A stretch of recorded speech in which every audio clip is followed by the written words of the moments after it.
오늘 우리 주신 하나님의 말씀은 열왕기상 3장 23절에서 28절의 말씀입니다. 구약성서 515면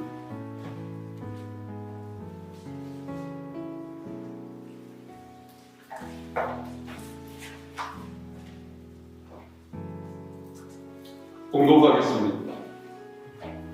왕이 이르되 이 여자는 말하기를 산 것은 내 아들이요 죽은 것은 네 아들이라 하고 저 여자는 말하기를 아니라 죽은 것이 네 아들이요 산 것이 내 아들이라 하는도다 하고 또 이르되 칼을 내게로 가져오라 하니 칼을 왕 앞으로 가져온지라 왕이 이르되 산 아이를 둘로 나누어 반은 이 여자에게 주고 반은 저 여자에게 주라.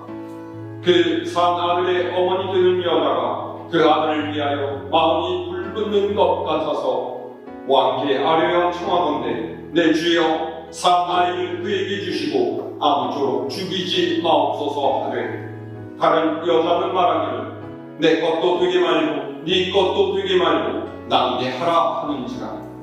왕이 대답하여 이르되 산 아이를 저 여자에게 주고 결코 죽이지 말라. 저가 그의 어머니라 하매 온 이스라엘이 왕이 심리하여 판결함을 듣고 왕을 두려워하였으니 이는 하나님의 지혜가 그의 속에 있어 판결함을 봄이더라.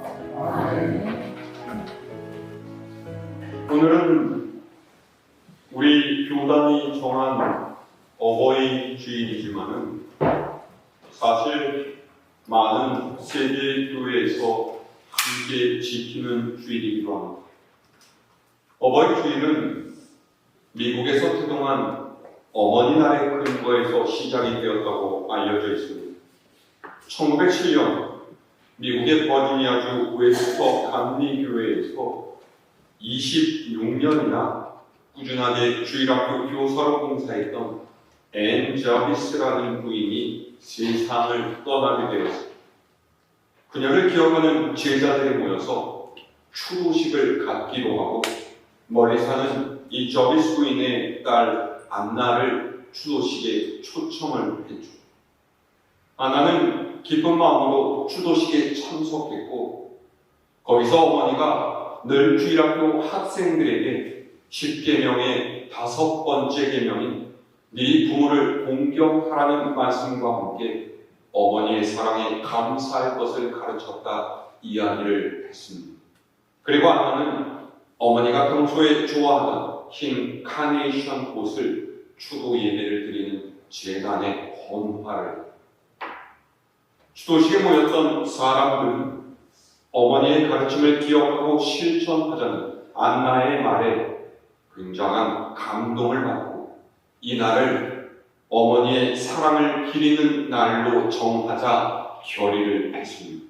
그리고 그 이듬해 1908년 5월 10일 같은 교회에 약 470여 명의 학생과 어머니들이 모여서 최초로 어머니의 날을 기념했습니다. 그렇게 이때부터 어머니의 날 운동이 시작되어서 미국의 다른 지역으로 퍼져나가게 되었고 1914년 미국 국회는 5월 둘째 주일을 어머니 날로 지정해서 기념하기로 했습니다. 우리나라에서는 1930년 6월 15일에 구세군에서 처음으로 어머니 주일을 지켰고 1932년 감리교 연합회에서 5월 둘째 주일을 어버이 주일로 지킬 것을 결의한 이래 대부분의 한국 교회에서 이 5월 둘째 주일을 어버이 주일로 지켜가고 있습니다. 사는 곳이 다르고 언어와 문화가 다를지라도 낳아주시고 길러주신 부모님의 사랑에 감사하며 그 은혜를 잊지 말자고 하는 사람의 효심은 같은 것 같습니다. 오늘 우리가 읽은 성경의 말씀은 자녀를 향한 어머니의 심정을 매우 인상적으로 보여주고 있습니다. 이미 여러분이 잘 알고 있는 솔몬 왕의 지혜로운 재판 이야기. 어떤 이야기입니까? 두 명의 상기가 솔몬 왕 앞으로 나왔습니다. 남성 중심의 당시 사회에서 상기란 보통의 여인 취급도 받지 못한 그저 기계적인 욕망의 배출구일 뿐이었고 모든 사람이 주인이라고 멸시하는 비천한 존재였죠. 그런데 이 두 명의 상기가 비슷한 시기에 임신을 했고 사흘 간격으로 아들을 낳았습니다. 아버지가 누구인지도 모르는 사생아를 낳은 거죠. 여기까지는 뭐 있을 수 있는 일입니다. 그런데 어느 날 밤에 잠버릇이 고약한 한 여인이 잠결에 자기 아이를 깔고 누워버린 거예요. 어머니에게 짓눌린 아이가 어떻게 되었겠습니까? 안타깝게도 죽고 말았죠. 이 여인은 갓 태어난 아이가 얼마나 연약한 존재인지, 그래서 얼마나 조심스럽게 대해야 하는지 생각하지 않았습니다. 자기 몸을 함부로 하듯이 아이에게도 그랬던 거죠. 그리고 뒤늦게 아이가 죽은 것을 알아차린 이 여인은 아이의 생명을 잃은 슬픔에 통곡하기보다는 자신의 실수를 감추기에 급급합니다. 급기야 함께 출산한 동료에게 가서 그녀의 살아있는 아이를 자신의 죽은 아이와 바꿔치기 했습니다. 이 여인의 어리석은 생각을 보십시오. 겨우 사흘 차이밖에 나지 않은 비슷한 아기들이니까 충분히 속일 수 있을 거라고 생각했을까요? 이 여인은 아이를 그저 하나의 물건처럼 생각을 하고 대체할 수 있는 존재라고 생각했다는 거죠.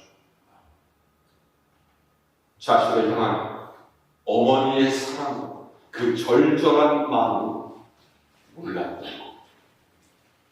하지만 아무리 교묘하게 아이를 바꿔쳐서 자식을 보는 어머니의 눈은 속일 수가 없습니다. 제가 인터넷을 보다가 유시와 시인이 쓴 내가 엄마가 되기 전에는 이라는 제목의 시를 읽게 됐어요.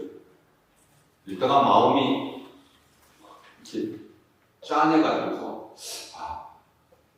여러분들한테도 읽어드려야 되겠다 그렇게 생각을 했습니다. 내가 엄마가 되기 전에는 시의 전문이 이렇습니다. 내가 엄마가 되기 전에는 언제나 식기 전에 밥을 먹었었다.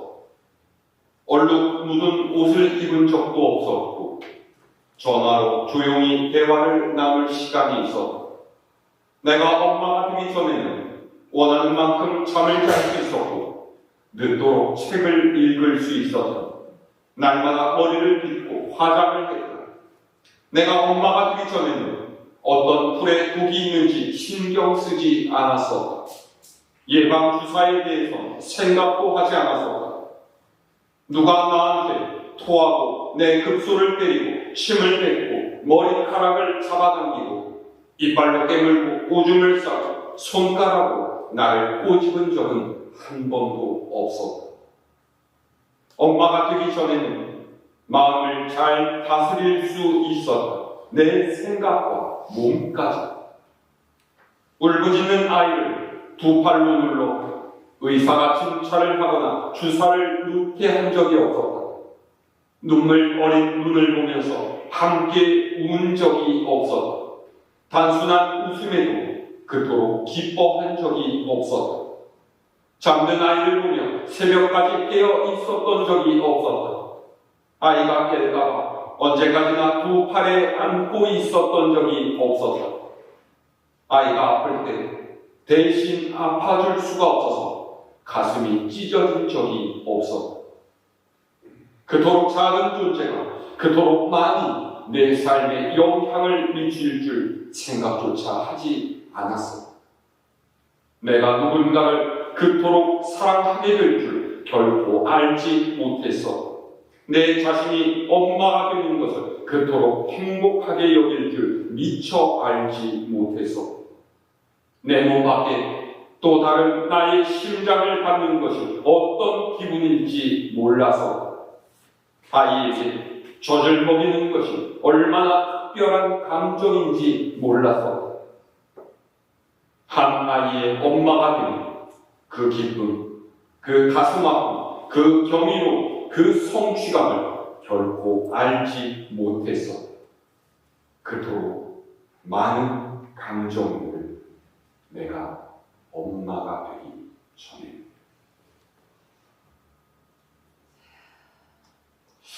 가슴이 뭉클하죠?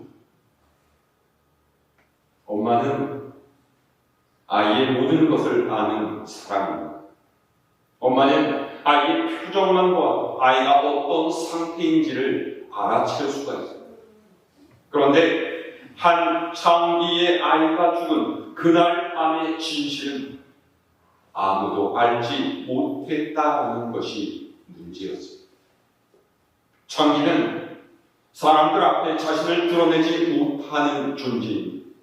더욱이 아이를 낳은 창기는 그 가치가 훨씬 떨어지기 마련이죠. 그러니 설령 아이가 뒤바뀐 것을 알아채더라도 남들 앞에서 이 사실을 드러내놓고 문제 삼지 못할 거다. 죽은 아이와 산 아이를 바꿔친 여인은 계산했던 것. 그래서 이 여인은 뻔뻔하게 시치미를 떼고 오히려 큰 소리를 치죠. 세상은 항상 이런 게 문제죠. 거짓이 진실을 윽박지는 적반하장의 어이없는 일이 벌어져도 진실을 밝히기는 극도로 어렵다라는 거예요. 진실과 정직과 목소리 크고 힘있는 자들이 득세하는 그런 세상이기 때문에. 하지만 아이를 빼앗긴 어머니는 가만히 앉아있지 않고 지켜야 할 명예도 정조도 없지만 오직 내 자식을 되찾기 위해서 이 어머니는 진실을 밝히려고. 그래서 마침 왕 앞까지 나오게 된 거예요. 사실 이것은 모험입니다. 왕은요, 창기의 재판을 하지 않습니다. 창기는 감히 왕 앞으로 나올 수 없는 사람일 뿐만 아니라 왕에게 창기는 자신의 백성이라고 인정하고 싶지 않은 부끄러움. 그런데 또 왕이 한낱 창기의 문제를 가지고 재판을 하는 것보다 훨씬 더 중요한 일들이 많지 않았겠습니까? 근데 어떻게 솔로몬 왕이 이 창기의 재판을 하게 되었을까? 우리는 여기서 아이를 빼앗긴 어머니가 온갖 수고와 노력을 기울였다라는 추측을 할 수가 있습니다. 왕 앞으로 나오기까지 이 어머니가 얼마나 백방으로 뛰어다녔겠어요. 그 와중에 자신이 창기라는 것도 드러났을 것이고 사람들의 손가락질과 멸시도 받았을 것입니다. 아마 창기라는 직업도 더 이상 이어가지 못할 수도 있을 거예요. 왕 앞으로 나오기까지 거쳐야 하는 이런저런 복잡한 절차는 또 얼마나 많았겠습니까? 하지만 이 어머니는 모든 것을 감수했습니다. 자신의 아이를 되찾기 위해서 자신이 아이의 어머니라는 것을 포기할 수가 없었기에 숱한 모욕과 불편을 견뎌내면서 왕 앞으로 나왔습니다. 창기인 여인은 아무런 힘이 없었지만 아이를 되찾으려는 어머니가 된 여인, 아무도 막을 수가 없었어. 자, 그런데 이 두 여인이 서로 하는 말을 들은 솔로몬 왕, 너무나 잔혹한 판결을 내리죠. 자, 오늘 말씀 23절에서 25절까지 우리 다시 한번 읽을까요? 23절로 25절의 말씀. 시작. 왕이 이르되 이 여자는 말하기를 산 것은 내 아들이요 죽은 것은 네 아들이라 하고, 저 여자는 말하기를 아니라 죽은 것이 네 아들이요 산 것이 내 아들이라 하는도다 하고, 또 이르되 칼을 내게로 가져오라 하니 칼을 왕 앞으로 가져온지라. 왕이 이르되 산 아이를 둘로 나누어 반은 이 여자에게 주고 반은 저 여자에게 주라. 아멘. 왕의 판결이 해결하기 그지없습니다. 미친 소리 같아요. 아이를 칼로 잘라서 나눠주라는 거예요.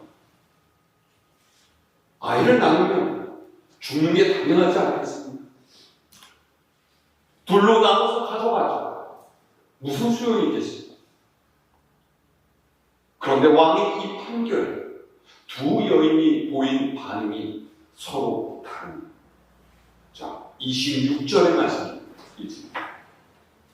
시작. 그 사마리아의 어머니 되는 여자가 그 아들을 위하여 마음이 불붙는 것 같아서 왕께 아뢰려 청하던데, 내 주여 사나이를 그에게 주시고 아무쪼록 죽이지 마옵소서 하되, 다른 여자는 말하기를 내 것도 되게 말고 네 것도 되게 말고 나누게 하라 하는지라.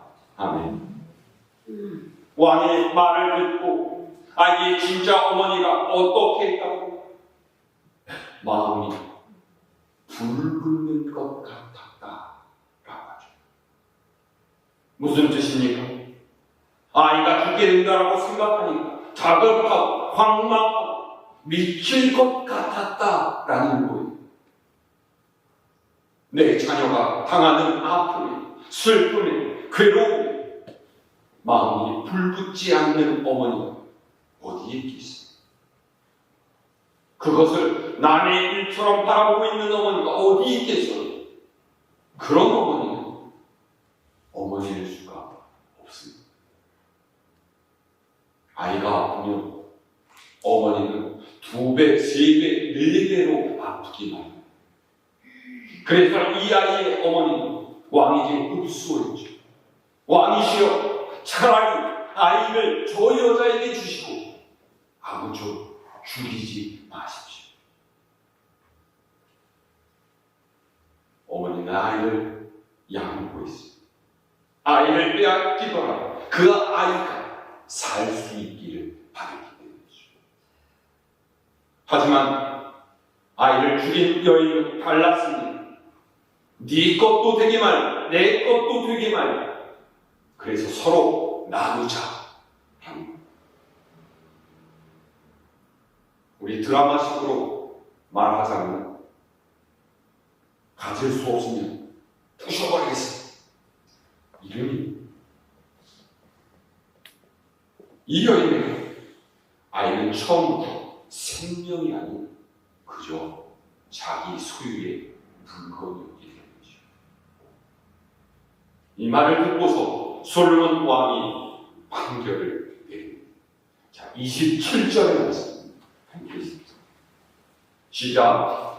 왕이 대답하여 이르되 산 아이를 저 여자에게 주고 결코 죽이지 말라. 저가 그의 어머니이라 하네.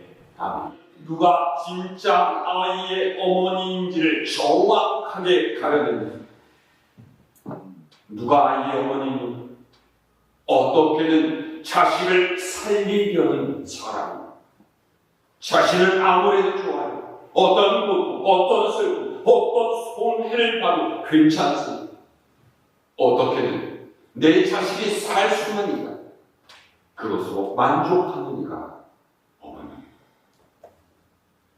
솔로몬이 이것을 알았지. 어떻게 해요? 오늘 말씀의 중심은 마지막 28절. 자, 함께 읽어볼까요?